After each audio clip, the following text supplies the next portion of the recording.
Autoline Daily is brought to you by Bridgestone, your journey, our passion. Dow Automotive Systems, improving durability and increasing design flexibility with Betamate structural adhesives at dowbetamate.com. And by Hyundai. Experience the 2012 Hyundai Sonata today at hyundaisonata.com. This is Autoline Daily for December 21st, and here's the latest news in the wonderful world of the automobile.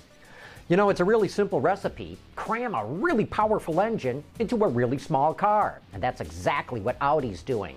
It's ratcheting up the fun factor by introducing an all-wheel drive, limited edition version of the A1. Under the hood, a 252 horsepower, 2-liter turbo. It should sprint from a standstill to 100 kilometers an hour in only 5.7 seconds.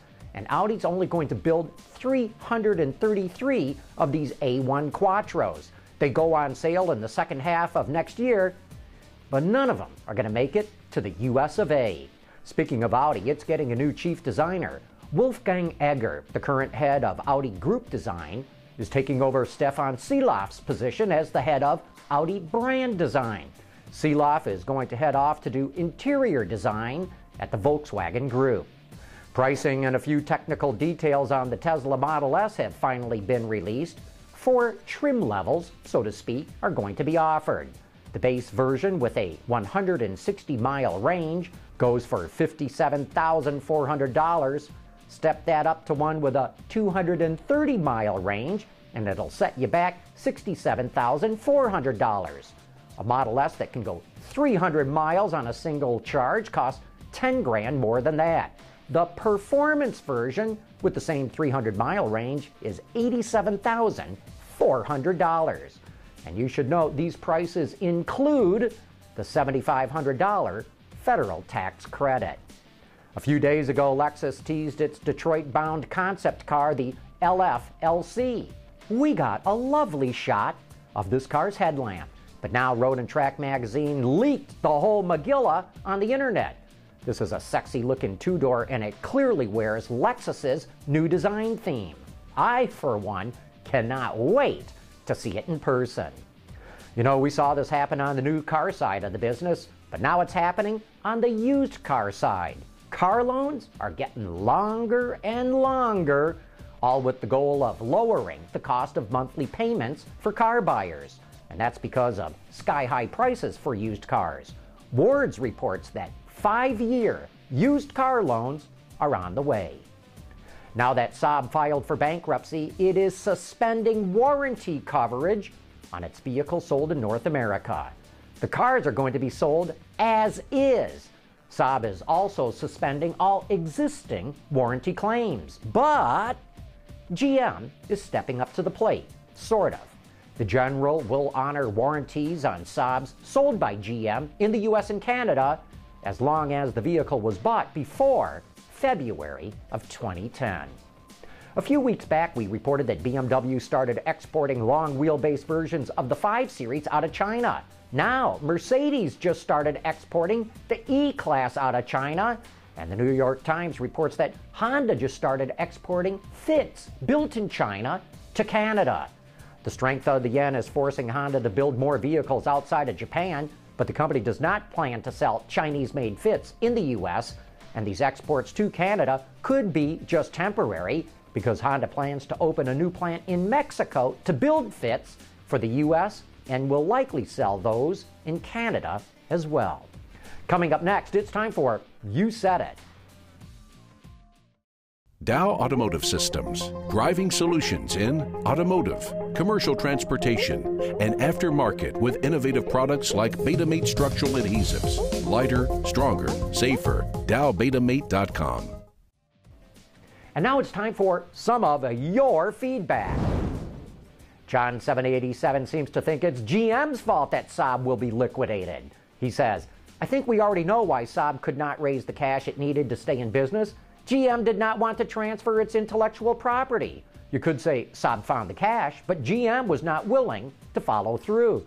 John, I got to ask you, why would General Motors turn its intellectual property over to 2 Chinese competitors? And in fact, I bet it was GM's joint venture partners in China, SAAC and Wuling, who were the ones who were warning GM not to do it.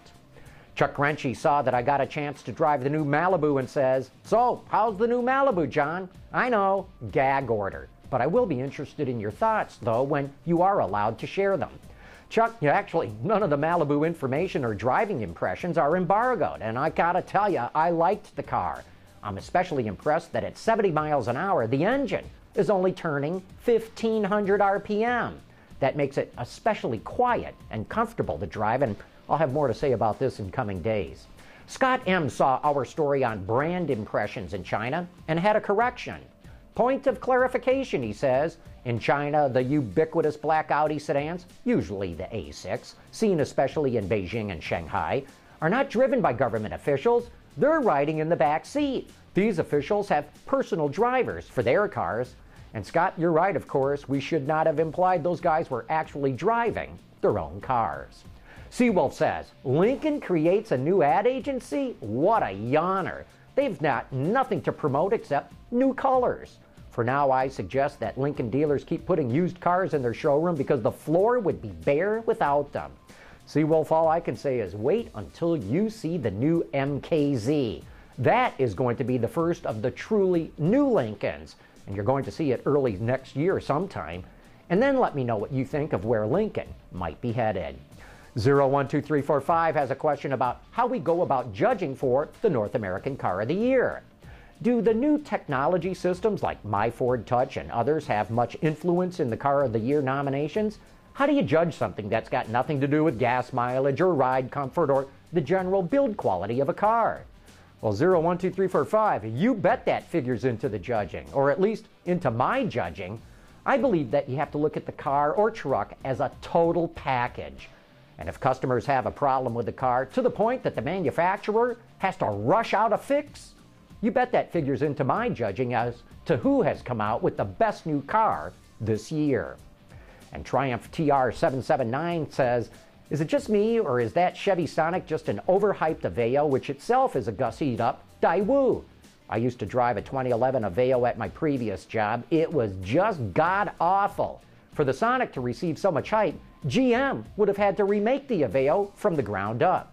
Well, Triumph TR, that's exactly what they did. It is new from the ground up.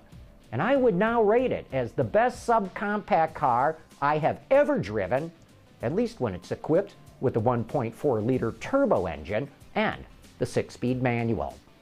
Tyler Brandon Hardwick has a question about our own Craig Cole. He asks, John, why does Craig look like someone from The Sims?